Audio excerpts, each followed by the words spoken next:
Hello guys, good morning. Welcome po ulit dito sa ating YouTube channel. Don't be said it once again. Ako pala si Josh, and for today's video guys, i-share ko lang po sa inyo yung 4 ways or 4 tips para ma-optimize yung mga Reels videos mo o yung tamang pag-upload ng mga short videos dito kay Facebook Reels. But before tayo guys mag-proceed, nagpapasalamat lang ako guys sa lahat ng subscriber natin and followers natin dito sa YouTube, pati na rin sa Facebook personal account. So, meron na tayong 194,000 followers and 52,000 followers naman sa YouTube. Kung hindi ka pa nakapag-subscribe, please pa-subscribe and pa-on yung yung notification bell para pag meron tayong mga upload, ma-notify ka. And before tayo guys mag-proceed, pakita ko muna sa inyo guys. Ito yung GCash account ko. Ayan. So, wala pa tayong transaction ngayon. And ang good news guys, mula ngayon, itong video na to as of this recording, mamimigay tayo guys ng tagto 200 pesos sa ating mga top fan or sa ating avid viewers sa Facebook tsaka sa YouTube. So, i-share ko lang sa inyo itong applications na to. So, pwede kayo mag-register. Andiyan link sa ibaba. Pero, kung below 18 years old ka or kung hindi mo trip yung mga ganitong games, ignore mo na lang to, okay? So, nanalo tayo guys dito ng 6,674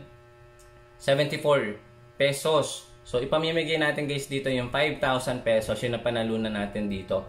So, ano ba tong na to, games na to? So, kung familiar naman kayo dito sa mga yung mga lumalabas ngayon sa online, di ba? Yan. So, Mines, Crash. So, madalas ko lang nilalaro dito yung Mines. So, nanalo tayo ng 6,674. So, ngayon, pamimigay natin yung 5,000 pesos. So, dito, hindi ko siya pinopromote actually for educational purposes lang to. And nanalo naman tayo guys. Titingnan natin kung mabibidro natin to gamit ang ating GCash account. So, i-refresh ko lang guys itong ating, ayun, so 6,720 pesos na siya. So, ngayon, bibidro natin to lahat and i-check natin kung papasok sa GCash. And pag pumasok guys, ipapamigay natin yung 5,000 pesos sa ating top 25 avid viewers and fans or sharer dito sa Facebook. So, ayan. So, click natin to. Madali lang naman dito mag-recharge kung gusto mo maglaro. May 500. Ang tinataya ko lang guys dito, 50 pesos per game lang. So, yung 2 mines lang palagi. So, pwede ka dito guys, mag-withdraw and recharge. Pag nag-recharge ka ng 500, meron kang plus 250 pala. Pag naman 1,000, meron kang 500. So, magiging 1,500 na yung balance mo. So, basahin nyo lang ito. Kailangan mo lang ng GCash account. Siyempre, dapat nakapangalan sa inyo. And then, click natin itong withdraw. I-withdraw natin itong 6,720.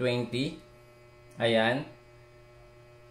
0.19. So, lahat din na natin. Yung makukuha natin guys dito, 6,384. So, click lang natin itong withdraw. Ayan. So, ngayon, i-refresh lang natin kung wala na ba siya. Zero balance na. Ayan. So, zero balance na siya. And check natin guys dito sa may record. Withdraw. Ayan. So, new. So, wait natin guys ma-receive sa GCash. So, ito yung GCash natin guys. Ayan. So, balikan ko kayo kapag receive na natin. Okay? So, stay tuned. Yun na nga guys. Dumating na po yung na-withdraw natin dito kay Eureka Dog. So, kanina guys, di ba nakita natin dito yung account status is new, ngayon paid na siya. So, ito yung na-earn natin guys, or yung kinita natin dito sa paglaro ng game. Pero again, disclaimer, this is for educational purposes lang po.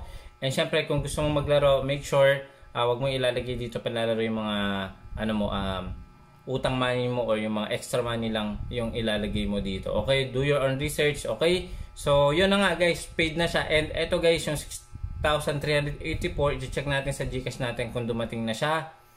So, check natin. Login tayo sa GCash. Ayun na guys, dumating na siya. Ayan. So, check natin guys dito sa transaction. Ayun na siya, oh. Send money, 6,384. And may na-receive din tayo niyang guys text kanina. So, na-open ko siya, eh. Ito siya. Ayan guys.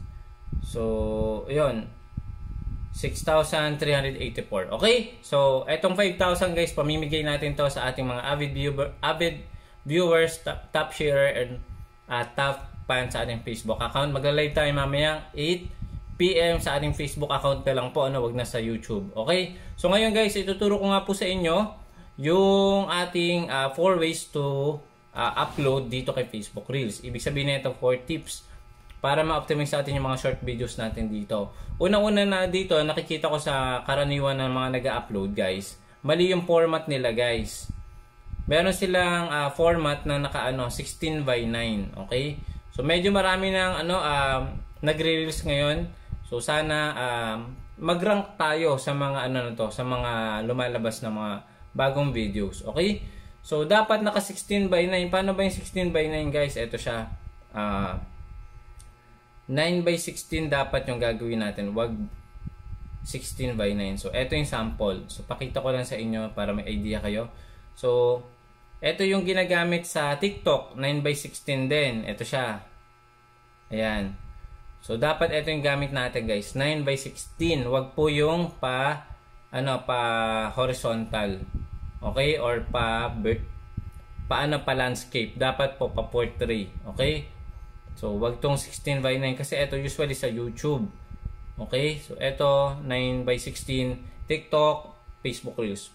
Okay? So next naman guys, wag tayong mag-upload guys ng low quality. Pag low quality video guys, sample ng low quality video, blurry siya or meron siyang logo from other platform. So wag na wag po kayo mag-upload ng mga ganon. Lalo na from TikTok, KineMaster, CapCut. Iwasan nyo maglagay ng mga may watermarks na ganon. Okay? So mas na detect ni Facebook na repurpose video siya or hindi siya original or authentic. Okay, pangatlo, dapat maglagay ka ng hashtag. So pakita ko sa inyo guys dito yung mga videos natin. Every upload ko guys, nasa nasa 10,000 views. Kasi nga po, nagrarang tayo sa search engine optimization. So pag click mo dito sa mismong comment section, meron din tayong mga tags diyan. Meron din tayong tags dito sa description. So very effective 'yan kasi nga kapag pumunta tayo sa Reels dito, sinearch natin dito sample paano kumita sa Facebook Reels. Nasa nasa search tayo, nasa top search tayo. So eto, paano dumami yung views sa Facebook Reels, paano kumita, at syempre yung title mo dapat engaging or patanong din. Yung mga patanong paano kumita, top 10, yung mga ganyan. 4 tips, dapat nagbibigay tayo ng value sa viewers. Dapat ano ba yung gusto nating i-share sa viewers para at least ma-determine nila na gusto natin mag-share ng ideas, ng information sa kanila na hinahanap nila sa Facebook or sa YouTube. So dapat ganun yung iniisip natin bago tayo mag-upload ng Reels. Okay? And then yung pang-apat, yung panghuli, mag-upload ka consistent. So everyday dapat meron tayong upload. So kahit isa per day pwede na. Ako guys, i-share ko lang sa inyo, ang na-upload ko per day is 3 to 4 Reels. Katulad nito, naka-isa na akong Reels. So mamaya uling hapon, isip ulit ako ng content, ano ba yung i-share ko sa kanila. So nagbabase ako sa mga comment nila sa Facebook or sa YouTube, then gagawin ko ng video. So ganun lang kasimple guys. Usually yung mga kino-content natin nandyan lang din naman. So try natin guys mag-research kung ano ba yung hinahanap nila sa website, sa search engine or sa YouTube or Google. So yun yung mga gagawin natin na topic or ating content.